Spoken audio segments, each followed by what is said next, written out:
Hello, hello, hello, everybody. My name is Jeremiah Craig coming at you for another episode of Ask the Bootmaker. Today, we have a very special guest out of El Paso and Jose Chavez, who is the owner and operator of BNV Boots. I'm so pumped to have Jose here. But before we get him in, I just want to talk about some new keychains that I developed with my parents over at Twisted Wheel Fabrication. They turned that boot that's in the logo into a keychain. It says "Old Boots Got Soul" on it. This is a really cool keychain. And of course, it does have the QR code on the back, and I'm covering it up with my thumb because this QR code gets you access to the Boots and Ballads Vault, where you get early access videos. You see the videos before anybody else.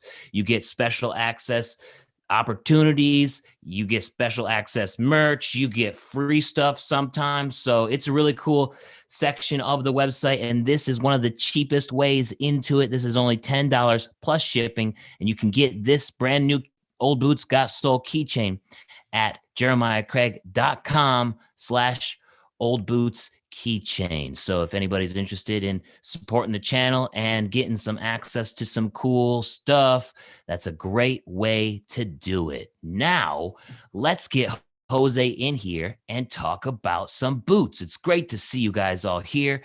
Let's do it. All right.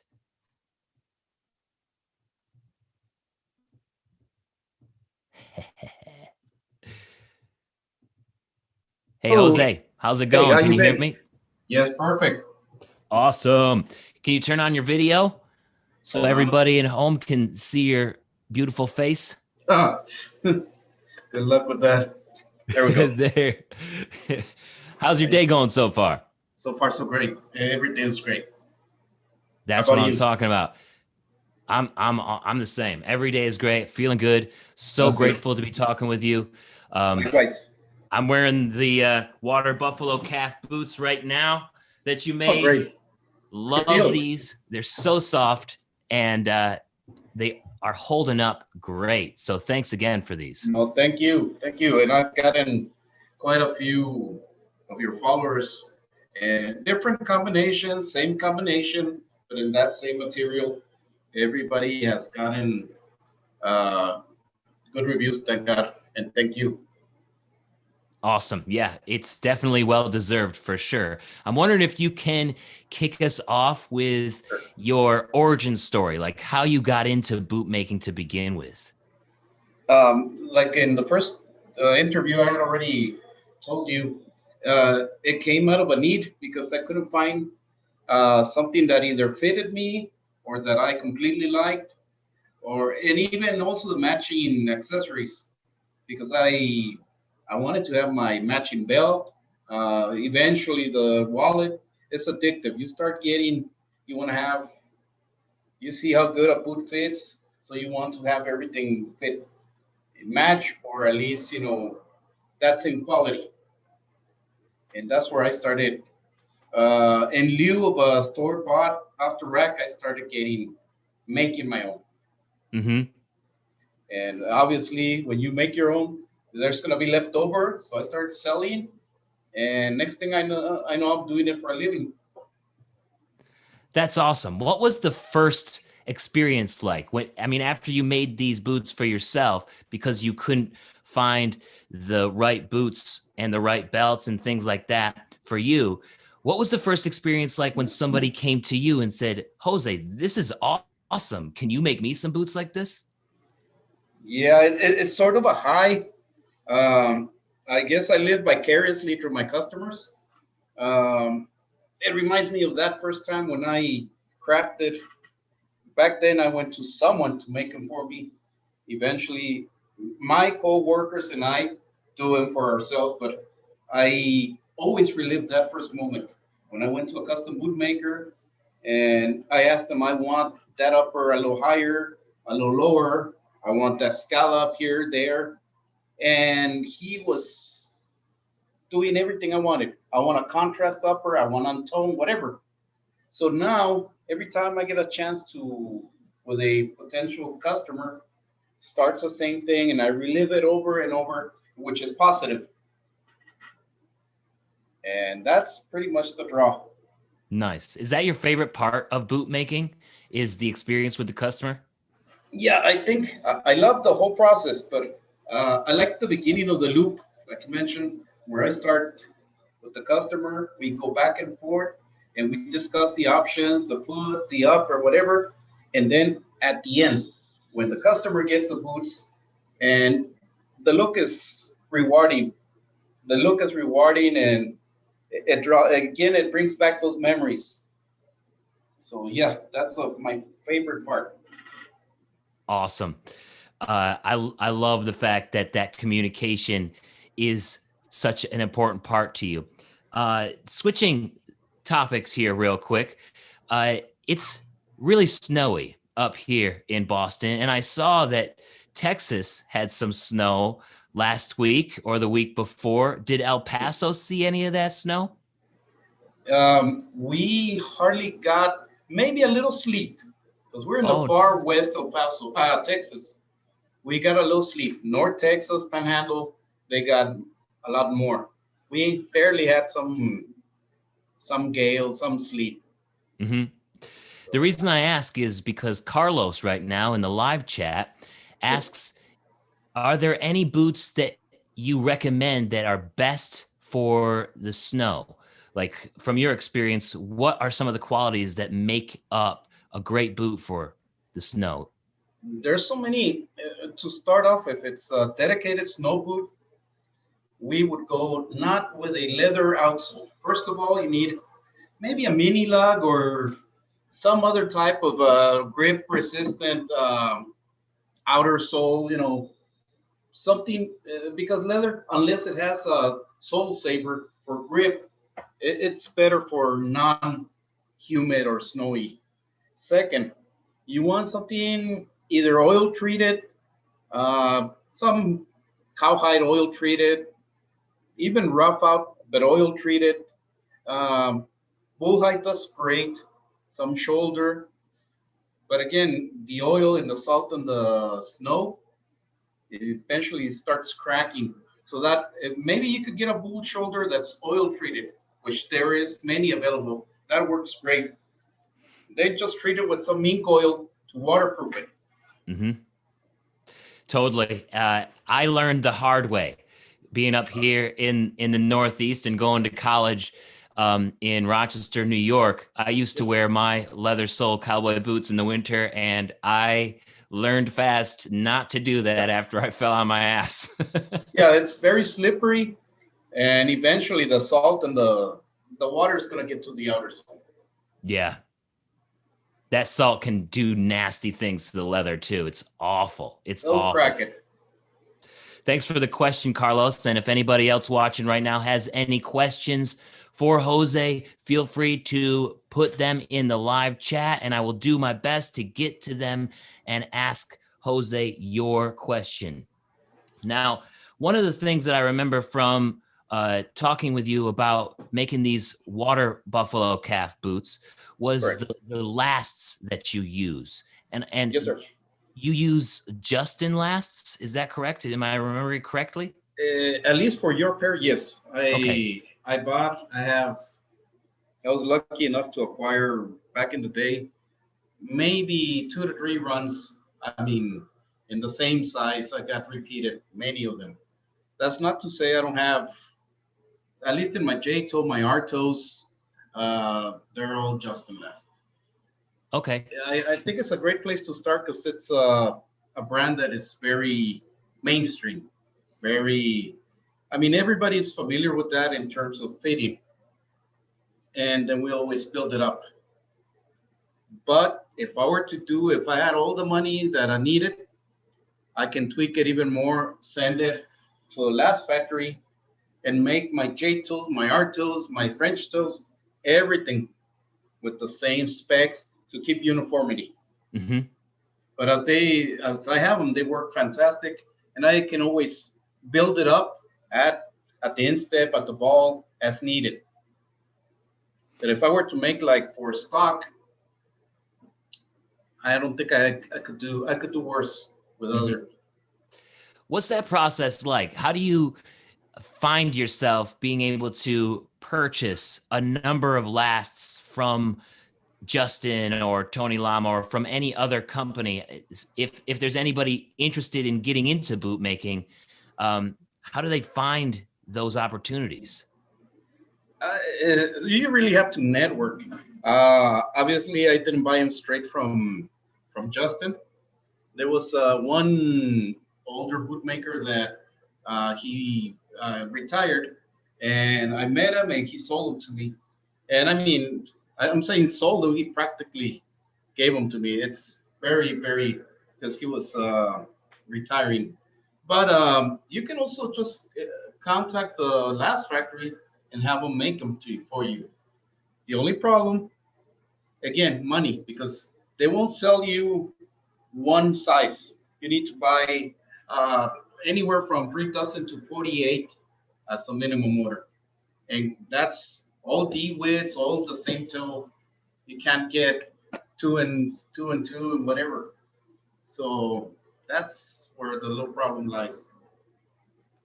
Interesting. So when you made my boots, which were a B width, did you have that last, or did you have No, to? You didn't. So how did you no, make I had the that? last. I Oh, had the you did. last. Okay. Yeah. Remember you told me you were borderline 12, 11 and a half, 12. So I was ready to build it up to a 12 in case um, in case you wanted a 12. But we kept I think we were in agreement because of the leather being so supple to leave it at that slightly smaller size. Hmm. And that way your foot would have been the last.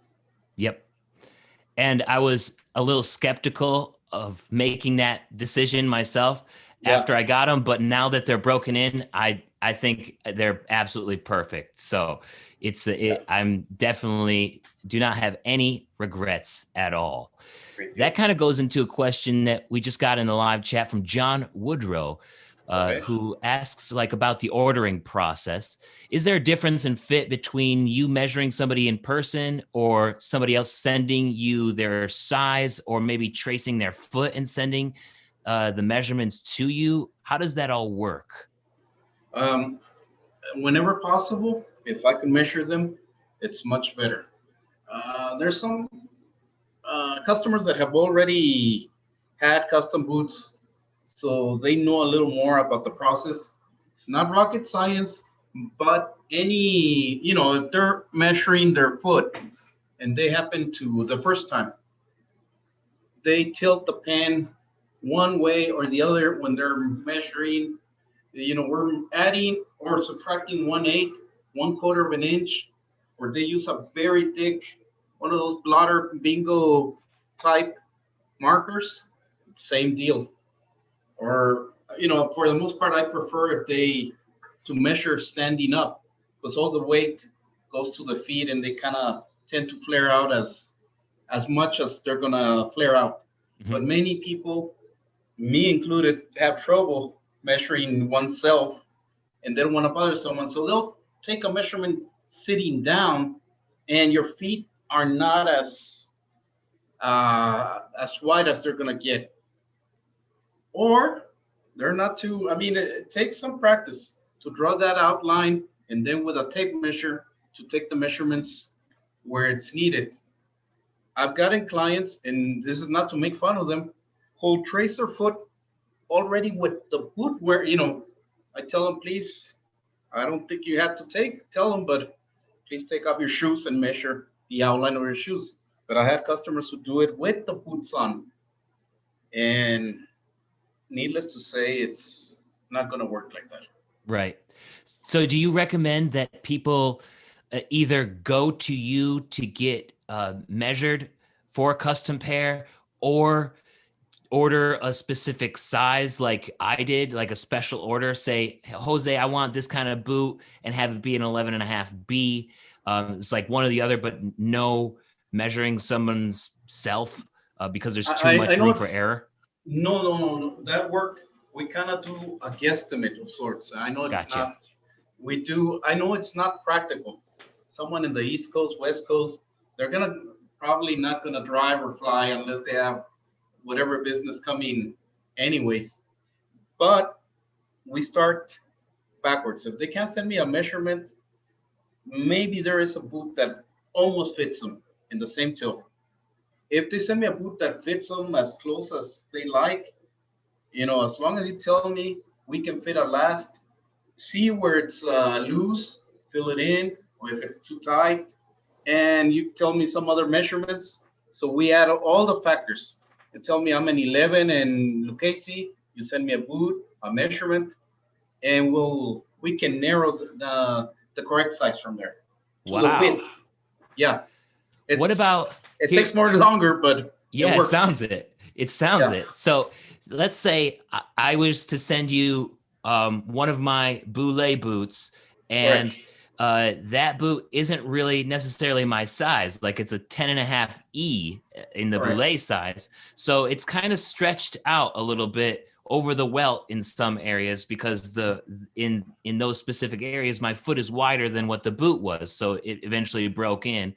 So if I sent you that boot, would you be able to sort of make up that difference if somebody didn't have the proper fitting foot or the proper fitting boot to begin with, and then they sent you it when it was broken in? Is that something that would work? We're guessing a little there, but I mean, yeah. If you tell me this is slightly tighter, this boot is a little tighter, I'd want to have a little more room, but I am guessing in that sense. Okay. I would be guessing. I don't want to lie to you, but it had to be something that fits them almost right. Mm-hmm. If you tell me this boot is a little tight on me, on the instep, we could give it a little leeway, but we're talking 1/16 because the leather's going to give a lot. Right. But we have to guess on like you mentioned in that case with the belay, we might guess wrong. And it's a guesstimate, not a complete guess. And we want to keep all the other factors. Like currently in a dress shoe, I use a 9, and a tennis shoe, I use a 9.5. So we tie in all the factors, kind of make an informed guess. And measurements can't help, can't hurt. If you send me measurements, everything will come in handy.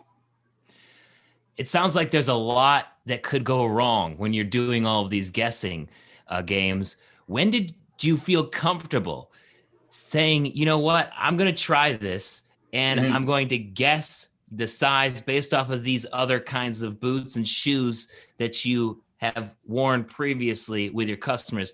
I mean, it's got to be a big jump to take because you're not sure that it will actually work at the end of the day. It's because I think the first 10 years was hit and miss. After this second 10 years, we're going to be 20 years into working in May. Wow, congrats. So we narrowed it down a lot by asking a lot of questions, back and forth with the customer. One thing that helps a lot, I need to know, and it helps us narrow down the size. You want it to fit the way it should be, snug. You want it to fit medium, or you want it to fit loose. And the reason that helps us determine the size, either from a 10.5 David to a 10.5 single Eddie, which is a Smith. I mean, it's a hairline difference, but that makes all the difference in the world.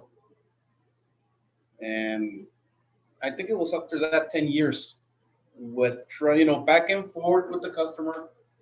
And in the case of very expensive boots, like other bootmakers have told you, we do recommend, if it's a very expensive pair, to make a regular calf or a regular, even without any stitching, like a whatchamacallit, something so they can try for size.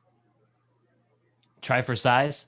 Yeah, make a pair that is not as expensive. In the case of something like full up gator, full up ostrich, whatnot, with heavy inlays, tooling, we always recommend the same deal. If they could do trial hair first in cowhide.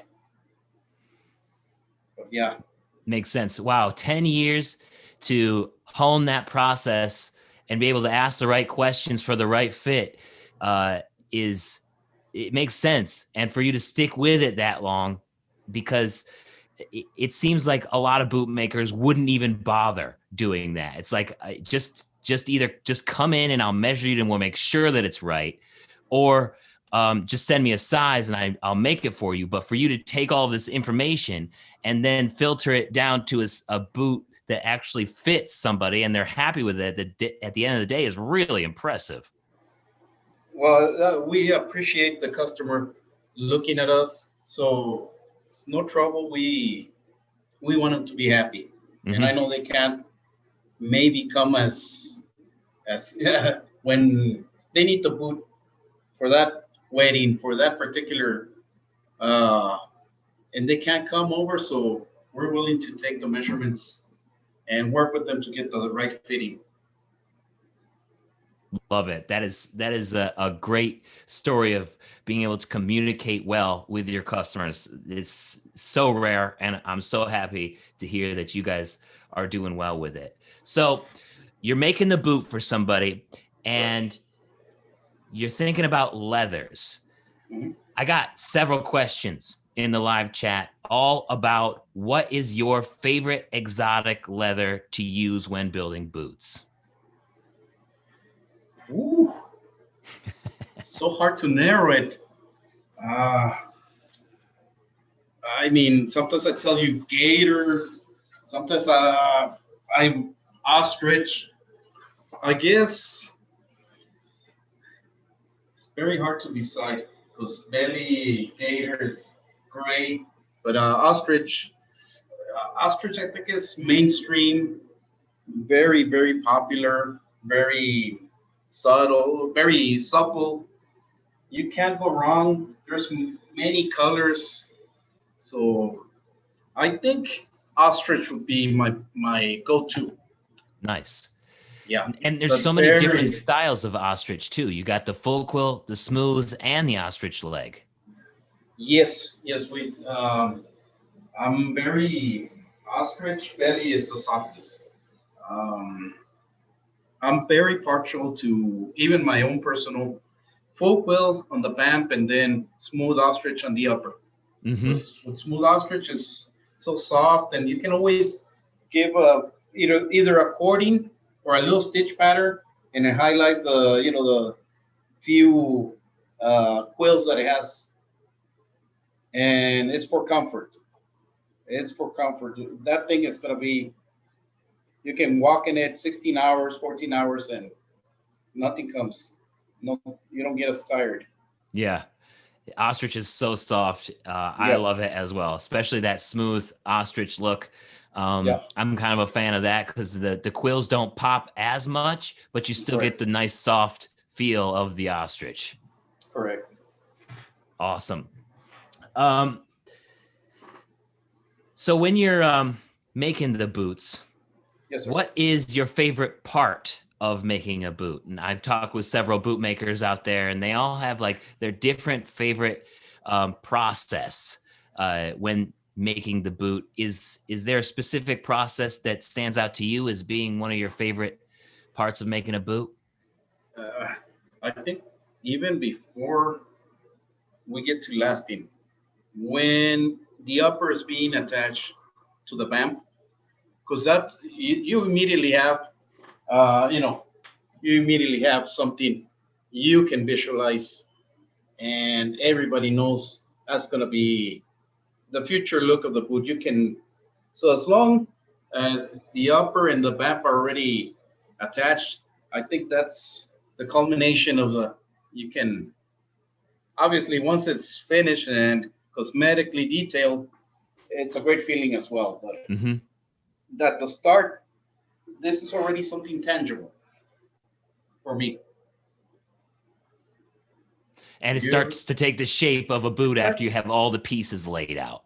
yeah, because once I might cut the upper, I might cut the vamp, and then the stitcher is stitching away the upper on the flat machine. You still, you still can't picture it yet. But once it's already put together, definitely you can pretty much go in time and you can visualize the whole product. Hmm. That's a great looking. That's a great looking front right there. Appreciate it. I It's like the gonna, crown that you have on that as well, up top. yeah, Is that ostrich as well? yes, everything is ostrich. Well, kangaroo, aniline, Italian aniline kangaroo with smooth ostrich, quill here and there. We're gonna call this the comendador, and this is a collar or crown, and obviously it's gonna have matching ostrich pulls once it's ready. Beautiful. Tied it in.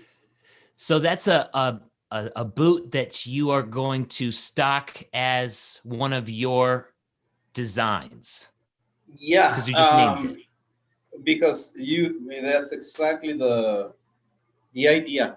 Most of the time, we've been mainly anonymous because, for the most part, we've done private label, Hmm. mainly for some Western wear stores, but even for some fellow bootmakers. Maybe we do their belts, their wallets, but even boots, as capable as they are, sometimes they might have had way too much work that they couldn't handle, so we would handle making some extra pairs for them.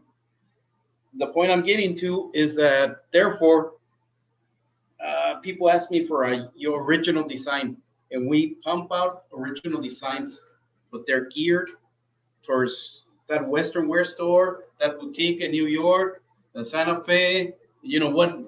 So they always associate it with them, not with us, Hmm. because it has their tag. So we want to do a few of our own designs and hopefully make some in stock and try to have something ready made, maybe some commercial sizes. That is so cool. What would you charge for a boot like that coming out of your shop there in El Paso? Just because of the heavy inlay, and obviously the inlays are with the matching ostrich, Hmm. something like this would start maybe in the 750 Hmm. range because Which seems it's a like a lot good of, price for all of that. well, yeah, we try. It's hard. We can't compete with the big box, big manufacturers, but hopefully your followers keep in mind that we buy an ostrich, two ostriches at a time, whereas the big companies, it's an economy of scale. They'll Hmm. load up a semi every week of ostrich. So, needless to say, they get a much better price because they buy volume. Without a doubt. But And this those is by companies aren't hand. doing all that inlay and No, no, overlay too. no. For the most part, the ones that make it, again, it's with a laser. It's not, and we can always modify it. You want these switched around, the shape, vertically, we can do it on a pin.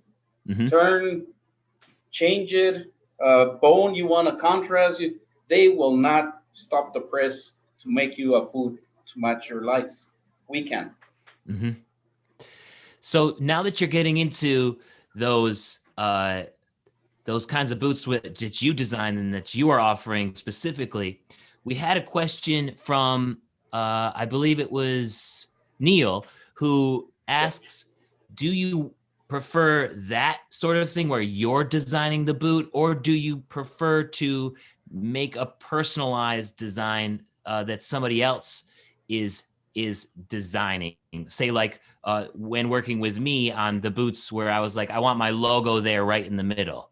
What's your favorite process? I think, like I told you at the beginning, whenever I work with a customer and we make their own food, Mm-hmm. again, it relives. I get that nostalgia, so I enjoy that even more, even though I'm not making as much money because it's a single pair. But I like to see them happy with their boots. Mm-hmm. So I mean, don't get me wrong. I enjoy the extra business if I were to sell volumes, hundreds of pairs. But I don't think I would have be as happy as when I see a customer enjoy their boots. No doubt. So No doubt. That's a great answer. Uh, so you're based in El Paso still. yes, I am. And El Paso used to be one of the biggest, if not the biggest city for cowboy boots in the world. Yes, sir. Now it's argued and seems to be maybe that has moved to Leon, Mexico. With your time being in El Paso for the past 20 years making boots, Correct. how have you seen that affect the city and the boot industry as a whole, being in El Paso and seeing a lot of that business go to Leon? Yeah, it has been painful because they're some guys outstanding artisans, and unfortunately, I mean the cost of labor in Leon, the high level of automation, again the economies of scale, everything brings the price of the boot, the final outcome, it brings it lower than for a U.S. made boot. I don't want to say a ghost town because it's still very vibrant bootmaker community here, and I think there's a small more mainstream awareness of what goes into handmade boots wherever they might be. So I'm just hoping that eventually we can get to an equilibrium Mm-hmm. where we're never going to compete with mass produced, but and the same can be is true for them. They will never get that niche where they can satisfy the needs of repeat boot makers, boot wearers. I'm sorry. Mm-hmm. So hopefully, you're just looking to the future that more people in the mainstream, cowboys, not dedicated cowboys, but there's many other customers that are hopefully being becoming boot wearers. Yes, definitely. I'm noticing that as well, Yeah. for sure. With the pandemic the last year, I mean, most of that business is going down to Leon in recent years. But then we Correct. had the pandemic last year and still today. How has that affected your business with you making some of these boot lines for boot stores all across the country? I mean, they stocked your boots, but put their name on them. And then some of them I saw might have gone out of business. Uh, Yeah. are you making any adjustments to the way that you do business, or is it pretty much business as usual? No, no, you hit the nail. Many customers that were retail stores in every genre, every have mainly gone to online only because Hmm. of the pandemic, and we're far below, we're far behind in online retail. So well, that's why we're branching out, trying to slowly but hopefully surely get on the bandwagon to sell online. At least offer our products direct to the customer in lieu or of them seeing them at the boutique at the Western wear store. So we want to offer straight to the customer. Love it. Do you find that as being one of the biggest struggles right now for you is trying to get into that online market, or is there something else that might be a little bit of a struggle in your business as a bootmaker? Well, that is a struggle. I think that is something we can eventually conquer. Hmm. I think the overall economy is what worries me more. The overall economy, I understand people are having so much trouble right now just to pay their house, make house payments and whatnot. And with that virus lurking, and I understand that they're not going to be putting priority on a luxury item. So that's more so than the online challenge. Hmm. That's what worries me more, the economy and also the number of skilled workers. Because again, there used to be so many skilled workers that could do this type of work, could help me out, and they've been retired or they're simply not into it because of the economy again. They can't make a living. Hmm. So that is one of the big hurdles we face. Do you find that younger people in El Paso are not as interested in getting into the industry of bootmaking and learning that trade as they may have been in the past? Yeah, trading, all the trades in general, I think the younger people are more, I mean, by far more tech savvy, digital age. So not many of them are as happy to work with their hands. They're still more. They were born into the digital era. I'm sorry, Hmm. and they hopefully with this video and all your fine YouTube installments, people are starting to get a more of a liking to just the trades, not only boot leather work, but handmade trades. I hope so Because too. Do yeah, you have any advice for somebody who might be interested in trying to figure out if bootmaking is maybe for them? Is there a place where they could start? Because it seems like they might have some interest, but where do you start? Like there's no college degrees for it. How does somebody yeah. get into bootmaking? There's some shops that do offer intern. I don't want to say internship, but it's like an apprenticeship Hmm. program. I would be more than happy to do so, but right now, because of the economy, it's a little hard. Someone that would come in as an apprentice, obviously they need to still get paid, and right now it's something we cannot afford to do. But Right. there's other bookmakers who can probably probably do so, and I mean, if all else, they're welcome to come here and look around and see if they like it. And I don't know, we could probably work something out. Nice. At least a shadow you They, for a day or something. yeah, they could come in, they could see the process, they could see the laster, the stitcher, the finisher, even the cosmetics. I mean, the guy doing the cosmetic touches, retouches, shoe shining, it takes some skill. It's not um, getting the uppers treed out. Hmm. So there's a little for everyone. If you want to learn the whole process to make the whole boot from, I mean, more power to you.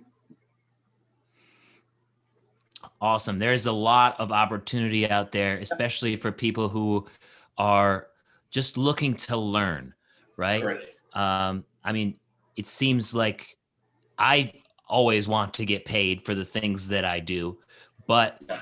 there's often times where I find it more valuable to myself to do something for free and make it work out to where I can benefit in the future rather than right now at this one time.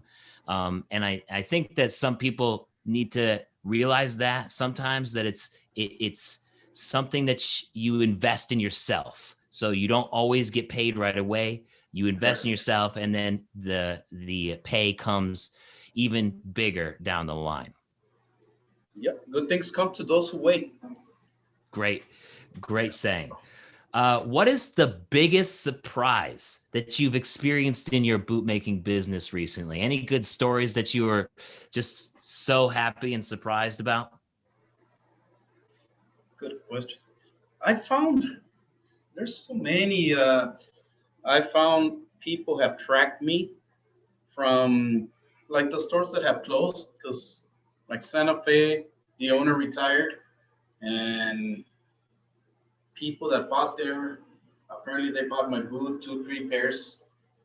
and they've got it a hold of the owner. They tracked me down, and these are repeat offenders. It's a great feeling. I mean, they go through that trouble.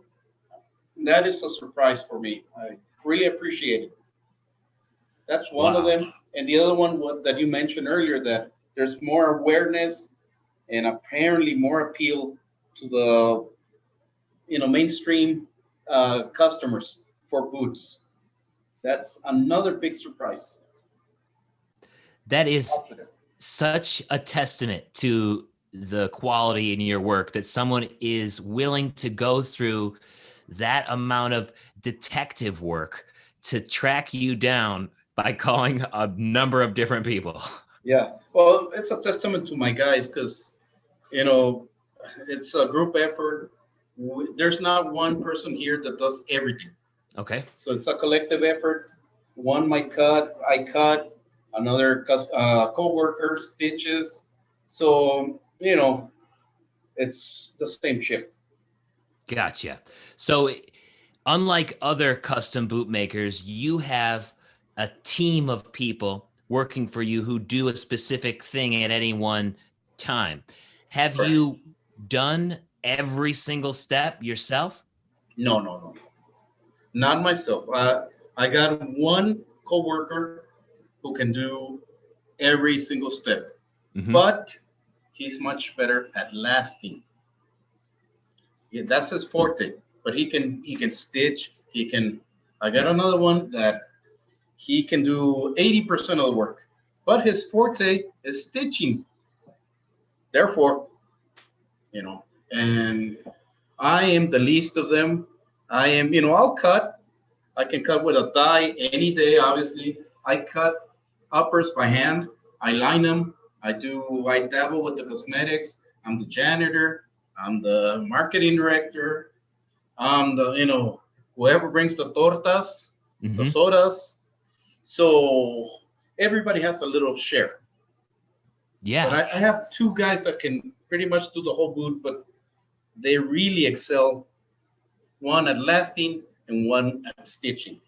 So I love that you've put together a team where you are able to take advantage of the talents and the skills that each one of those people are best at, and thereby getting you the best product possible.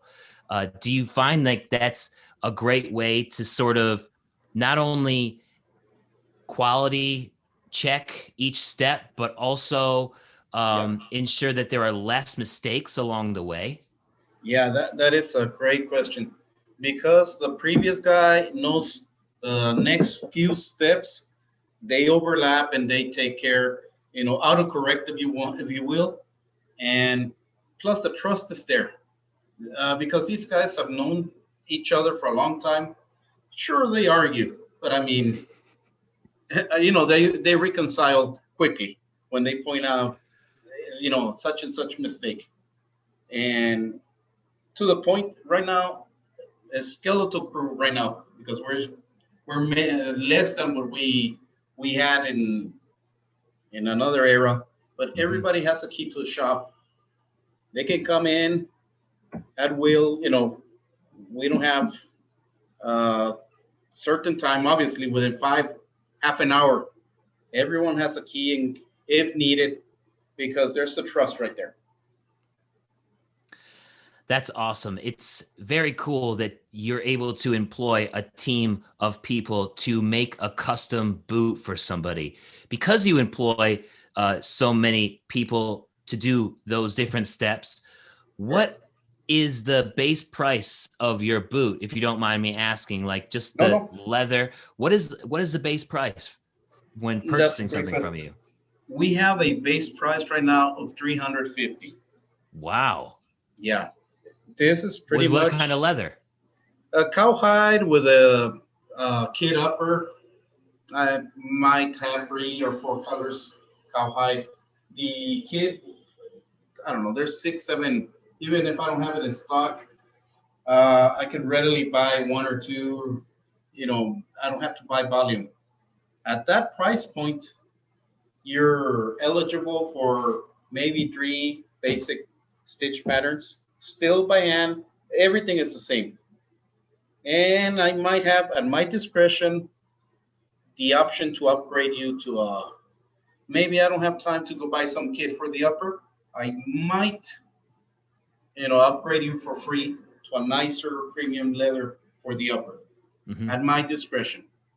If you call for a black kit, I just might have enough black, water buffalo cap or something nicer, and I want to save the time of going to buy it. I just might upgrade you, but it's again at my discretion because I can't guarantee it all the time because it's a big difference in price between kid and neither water buffalo or Italian, Euro calf, uh, kangaroo, whatnot. Mm-hmm. Wow, so that seems like a very competitive price to some of the boots that are coming out of Leon or even in the United States, like some of your United States competitors. $350 for a special order, custom made boot where somebody Except gets for to choose their colors. correct. That is super Yes. competitive. Yeah, that wouldn't be a custom measured foot, but Okay. still, it'd be maybe a minor upgrade, maybe 30 bucks here. If there's a super, maybe a 40 or, something that would be close to stock, clean last. Mm-hmm. And we had to build up a lot. If it's like a single 80 upgrade, where we just build up a David last to a single E with, that's still flying. Mm-hmm.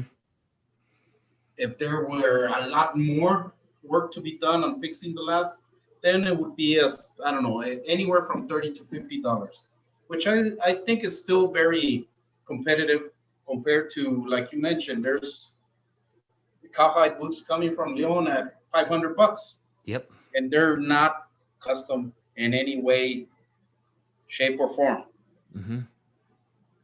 And these are all leather side seams, top bead. Lining is, I mean, all cowhide calf. Channeled insoles, Correct. Yeah, the whole deal. Everything all is, traditional. and besides hand welding, the leather is, I mean, the insoles are leather. I see all these insoles that are cardboard and they have the canvas lacing for the weld machine to get them. Yep. Obviously, they can't cut the groove because it's a cardboard insole. So we do hand welding on top of the hand lasting. So it comes in handy when you're doing stingray or different tension animals that are some hides are very soft and some are very brittle. Mm-hmm. Also some toes, snip toes. The machine, the welding machine is like a machine gun. It's very fast. I don't know if you've seen them in Leon. Yes. It's not gonna the tension on that thing. You end up with the toes crooked because you might have set the settings on the machine for stingray, and then you go and do something soft like ostrich, and you start getting those toes up and down, crooked. And by welding by hand, the operator knows every single pair is different, Mm-hmm. and they're going to apply as much or as little uh, strength or pull as needed. Wow. Well, that is a great price, a great starting price. So if anybody watching or listening right now is interested in learning more about what you can get and the amazing traditional make that you can get from Jose at BNV Boots, definitely consider reaching out to Jose. And Jose, if somebody wanted to reach out to you and sort of get your ideas and learn more about what you can offer and maybe the price about what they might be interested in, what is the best way to reach out to you and get that process going? They can call me. You've been kind putting the number 915 861 2403. They can email me at bnvboots at gmail. and I just got an Instagram account, which honestly I don't even know the address yet. I think it's It's BNV BNV. Boots. You know I it better tagged than me. it. I Thank tagged you, it. sir. Everybody just go to my Instagram. You can Yeah, find them thank you, there. sir. Yeah, I just got. I like I told you, I'm behind the curve, online wise. So far, hopefully, we can eventually get into a web page. Hmm. But for the time being, that'd be the best deal. No doubt. And I recommend uh, definitely reaching out to Jose if anybody has any questions at all. Jose, thank you so much for taking Thank the you, time sir. today on this Ask the Bootmaker. I'm wishing you the best in Likewise. 2021. And let me know if you need any help with your marketing or web presence. I'm be happy to jump on a call with you anytime, and That'd we be can great. discuss some stuff. That'd be I really great. like talking about marketing and stuff. So anything I could do for you, I'm more than happy to. I really appreciate that. Thank you, sir. I will take you up on your word. Awesome. Looking forward Hope to you it. can come and visit sometime. Oh, I'd love to for sure. Can't wait. Great Thanks for deal. watching and listening, everybody. I will see you Thank next you, time. everybody. Jose, peace. Have a good What's one. up? Thank you so much.